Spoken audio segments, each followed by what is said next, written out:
So, let me tell you how it all started. A few months ago, my life completely changed, and I'm still processing everything. I used to think I had everything under control. My career was going well, my social life was full, and I was married to a man who, at least on the surface, seemed to be everything I needed. His name is Ryan, and he's a great guy in many ways. He's kind, dependable, and successful. He has a good job, nice house, and we have a comfortable life together. It's what everyone thinks is the perfect marriage, right? But things were different behind closed doors. I started feeling restless in our relationship a while ago, like something was missing. Ryan and I had always gotten along, but over the years, the spark kind of faded. We were more like roommates than partners. He was always busy with work, and when he wasn't, he was either watching TV or playing video games. We barely talked anymore, and the intimacy we used to share, it just disappeared. At first, I didn't really think much of it. I thought it was just a phase. But then, I started getting frustrated. I didn't feel seen or heard, and I wasn't sure if Ryan even cared about fixing things. When I tried talking to him about it, he'd get defensive or distracted. He would always say things like, "I'm working hard for us," or, "I don't know what you want from me." And honestly, I didn't know what I wanted either, at least not in a way that made sense. But then I met someone else. It was so unexpected. His name was Alex. He was one of the clients at the firm I worked for, and at first, I didn't think much of him. He was a little younger than Ryan, but there was just something about him. He was charismatic, charming, and most importantly, he listened to me. We started talking more and more at work events and gradually became friends. What began as casual conversations turned into deep talks about life, love, and everything in between. I felt like I could finally be myself, and that felt like a breath of fresh air. I know what you're probably thinking. This is where I made the choice to cheat. But it wasn't like that at first. I didn't start off planning anything. It just kind of happened. One evening, Alex invited me out for drinks after a work meeting, and I hesitated. But something inside me said, "Why not?" I told myself it was just a drink, just a friendly hangout. That night, everything felt easy. The conversation was effortless, and he was so funny and engaging that I forgot about the tension I'd been feeling at home. We talked until the bar closed, and it was one of those nights where time seems to stand still. When he walked me to my car, there was this moment when our eyes locked, and for the first time in a long while, I felt seen. I knew right then that something was shifting inside me, but I also knew I was still married, and that I had to stop myself before anything went further. But that's not what happened. We started seeing each other more regularly, just the two of us. It started as innocent enough. Drinks after work, grabbing lunch together. But I felt something deeper every time I was with him. Alex made me feel alive in a way Ryan hadn't in years. And eventually, one thing led to another. That's when the line was crossed. I kissed him. And then, just like that, I was doing something I'd never imagined I would do. I was betraying Ryan. It wasn't just a physical thing, though.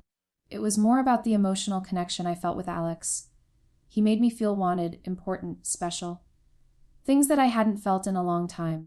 I tried to justify it by telling myself that Ryan wasn't paying attention to me, that I wasn't getting what I needed from him. But deep down, I knew that wasn't the real reason. The truth was, I was looking for something outside of myself to make me feel complete, to make me feel like I mattered. I thought I could find that in Alex. The guilt was always there, but at the same time, I didn't feel ready to stop. The excitement, the rush, it was hard to let go of that. I told myself I deserved it. I told myself I deserved more than what Ryan was offering. But deep down, I knew I was spiraling. I wasn't just cheating on my husband. I was lying to myself. I had convinced myself I wasn't doing anything wrong, because Ryan didn't seem to care. He didn't even notice the distance growing between us.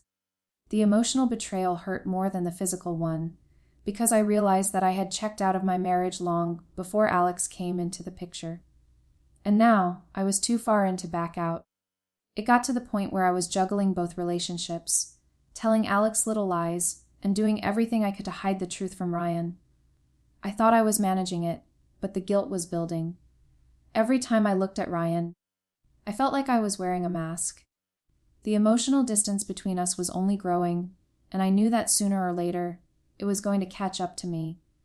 I'm not proud of what I did, not even a little bit. But it's hard to explain how I got there.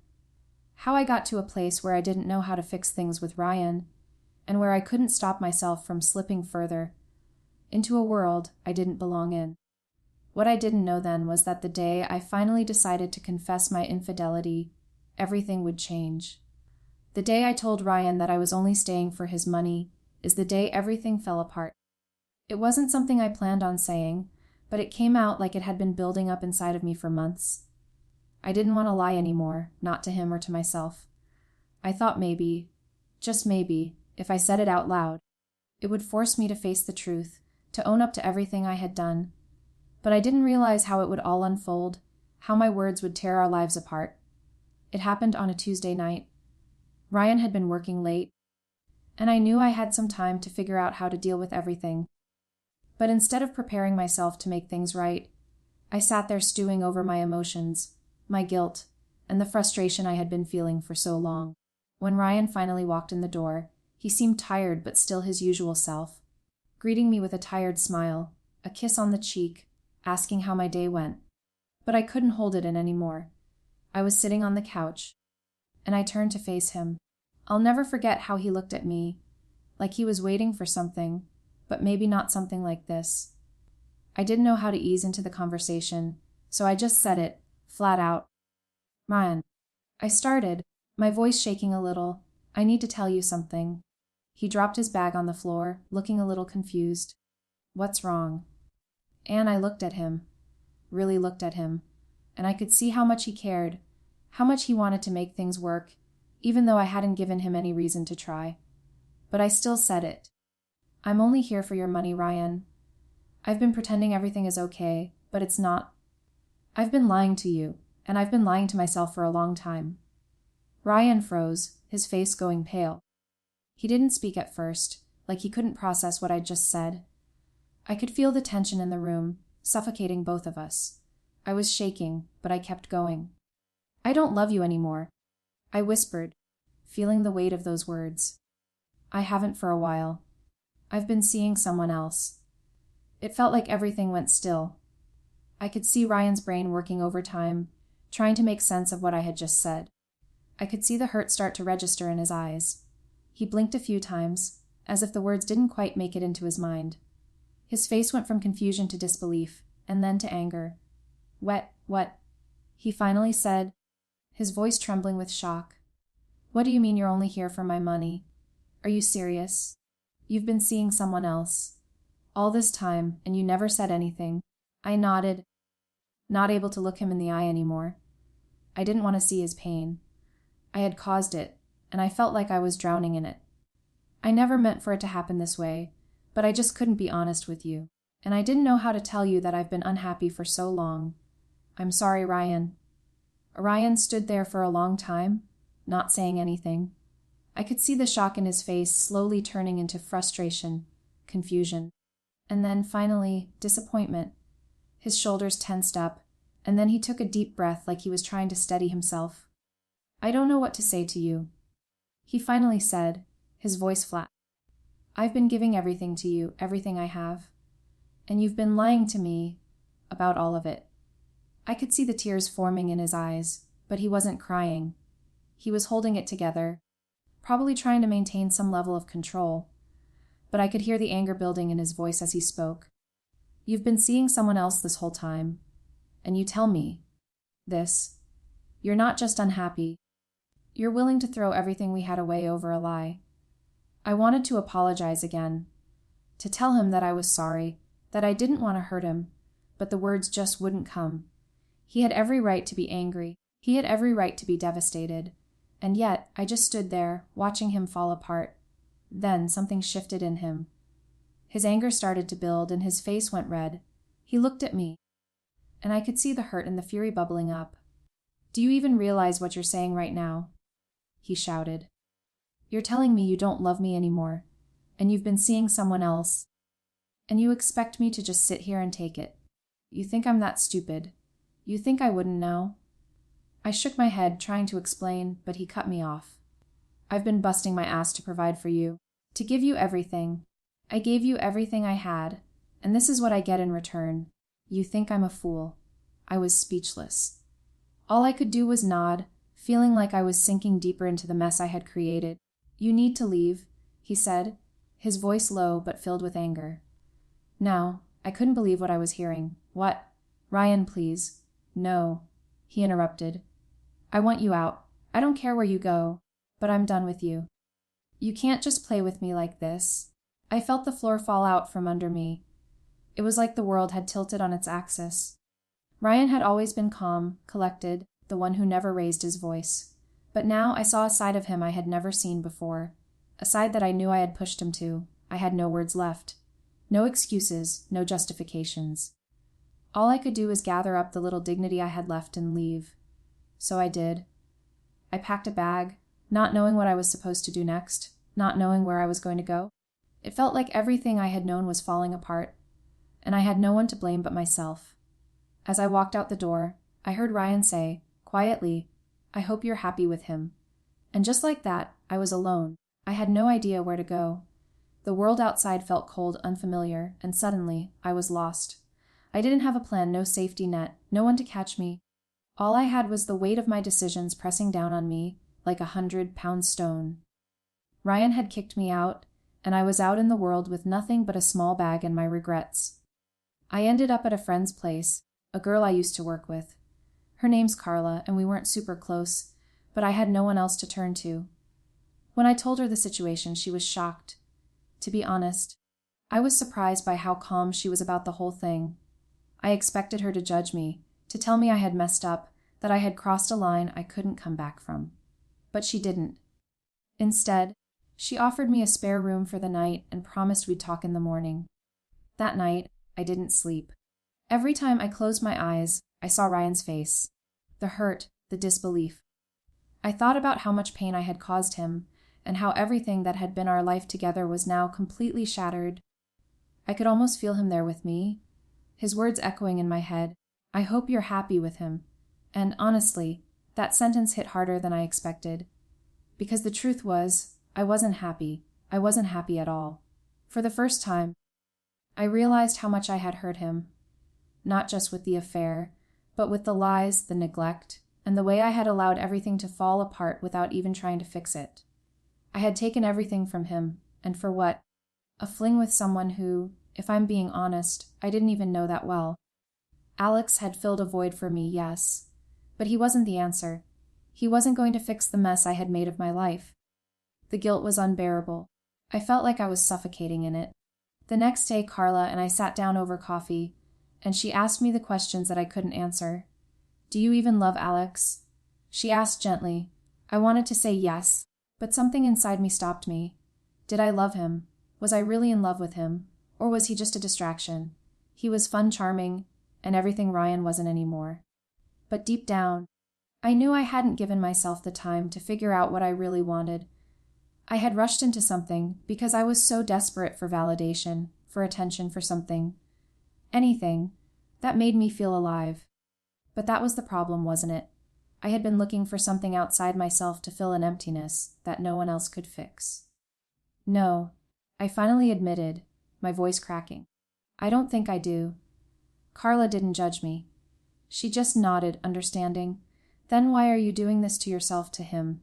I didn't have an answer. Not a good one, at least. Over the next few days, I went through the motions of trying to figure out where I would go from here. I had no home, no husband, no clear path forward. And Alex, he was still there, still texting me, still wanting to see me. But the more I thought about him, the less appealing he became. Maybe it was the guilt eating away at me, or maybe it was the realization that I had no idea who I was anymore. I didn't know if I wanted him in my life, or if I just wanted someone to fix the mess I had created. In the meantime, Ryan wasn't calling, wasn't texting. He had cut me out completely. Part of me understood why. But another part of me couldn't shake the hope that he would reach out, that he would want to talk, that maybe there was a chance to fix things. But every time I checked my phone, there was nothing. A week passed, and still, nothing from Ryan. I started questioning everything. Was he better off without me? Maybe he was already moving on, and I was just stuck in this endless cycle of regret. Maybe I was the one who needed to move on. But how? How do you move on when you know you've broken someone's heart? How do you make peace with yourself when the person you've hurt is the one you've betrayed? Then, one evening, I got a message from Alex. It was short, but it stopped me cold. I think we need to talk. I don't want to keep doing this if you're not sure about what you want. I didn't know how to respond. I didn't know what I wanted anymore. I wanted to fix things with Ryan. I wanted to take back the hurt I had caused him, but I knew I couldn't. I couldn't undo what had been done. But I also knew I couldn't keep stringing Alex along. It wasn't fair to him, and it wasn't fair to me. That night, I called Ryan. I had no idea what I was going to say, but I knew I needed to hear his voice. I needed to apologize, to tell him everything I had been feeling. The phone rang once, twice, and then he picked up. Hello. His voice was flat, distant. Not angry, just tired. Ryan. I whispered, almost not believing the sound of his name on my lips. I'm so sorry. I've made a mess of everything. And I don't know how to fix it, but I need you to know that I regret everything. I shouldn't have done this. I hurt you in a way I can never take back. But I just wanted to tell you that I'm sorry. There was a long pause on the other end of the line. And when he finally spoke, his voice was barely a whisper. I don't know if I can forgive you, Emma. I don't know if I can ever trust you again. His words were like a slap in the face. And then, in the same breath, he added, but I'm not sure I want to. Not after everything. And that was it. I didn't know what to say anymore. There was nothing left to say. I had lost him. And maybe, in the end, I had lost myself, too. The days after that conversation with Ryan felt like they dragged on forever. But at the same time, they flew by in a blur. I spent most of my time in Carla's spare room, just lying there, staring at the ceiling, trying to make sense of everything. Every time I closed my eyes, I could see Ryan's face, his disappointment, his hurt. But even worse, I could see my own reflection in his eyes, and what I saw there wasn't a woman who was proud of what she'd done. It was a woman who had fallen apart, who had lost control of everything. I didn't recognize myself anymore. I tried to focus on the small things. Carla took me out a few times, trying to help me shake off the cloud of guilt and regret that seemed to hang over me constantly. But it wasn't enough. I would sit there in her apartment, surrounded by people laughing and enjoying themselves, and all I could think about was Ryan, how I had ruined something real, something important. And then there was Alex. He kept texting me. At first, his messages were sweet, comforting even, but as the days passed, they started to feel more like a burden. It was almost as if he could sense my emotional distance, and he was trying harder to pull me back in. We need to talk, he'd write. I miss you. Or sometimes, I'm not sure what's going on with you, but I'm here if you want to talk. But I didn't know how to respond to him. I wasn't sure if I wanted to talk. I wasn't sure if I wanted him anymore. I was confused, conflicted, lost. And worst of all, I knew I couldn't keep him hanging on while I tried to figure out what I was doing with my life. One evening, after several more unreturned messages from Alex, I called him. I didn't know what I was going to say, but I needed closure. I needed to stop running, stop hiding from the reality of what I'd done. He answered after the second ring, his voice warm but tinged with frustration.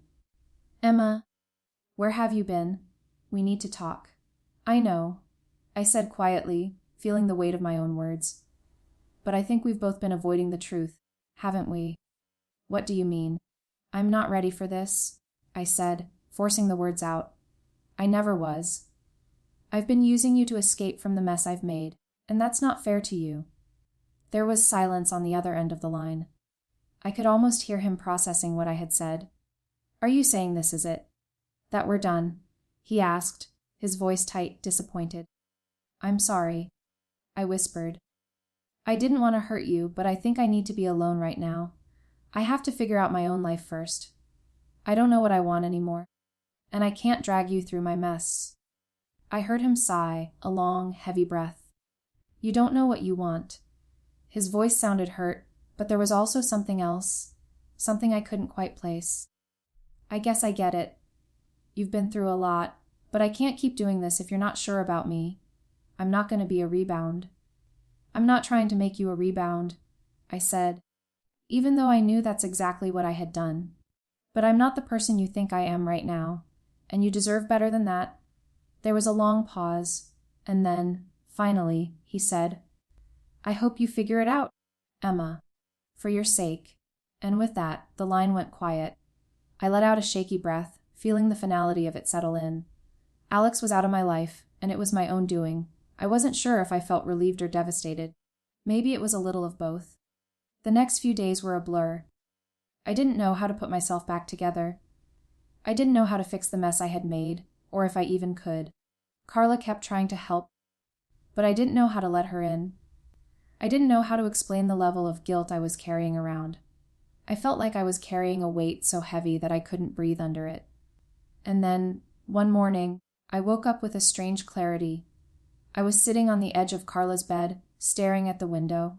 When it hit me, I couldn't keep punishing myself forever. I had made a terrible mistake, yes. I had hurt Ryan, and I had hurt myself. But I couldn't let this define me. I couldn't spend the rest of my life drowning in guilt. I needed to take responsibility for my actions, and maybe, just maybe, try to make things right. But making things right didn't mean going back to Ryan. It didn't mean fixing everything in the way I wanted it to be. It meant being honest with myself, facing the reality of what I had done, and moving forward, however messy that would be. I decided to reach out to Ryan again, not because I thought he would forgive me, but because I needed to do it for me. I needed to apologize again, even if he didn't want to hear it. I needed to let him know that I wasn't the person he had married anymore, but that I was still deeply sorry for what I had done. I knew it was a long shot. Ryan wasn't the type to forgive easily, but I also knew that I had to face the consequences of my actions, no matter how painful they were. When I called him, it was the hardest thing I had ever done. The phone rang several times before he picked up. Ryan, I said, feeling my throat tighten. It's me. I know you probably don't want to talk to me right now, but I just need you to know how deeply sorry I am. I know I can't undo the hurt I've caused, and I don't expect you to forgive me, but I need you to know how much I regret everything. I was selfish, and I hurt you in the worst way possible. I don't know what else to say except that I'm sorry. There was a long silence on the other end of the line. For a moment, I thought he wasn't going to say anything, but then he finally spoke. I don't know if I'll ever forgive you, Emma, he said quietly, the sadness in his voice almost breaking me. But I hope you figure your shit out. For your sake. And just like that, the conversation ended. I don't know what comes next. I don't know if Ryan will ever want to speak to me again, or if I'll ever find peace with what I've done. But for the first time in a long time, I feel like I'm on the path to figuring things out. I've lost so much, but maybe, just maybe, I can find a way to start over. I'm trying to forgive myself, one day at a time.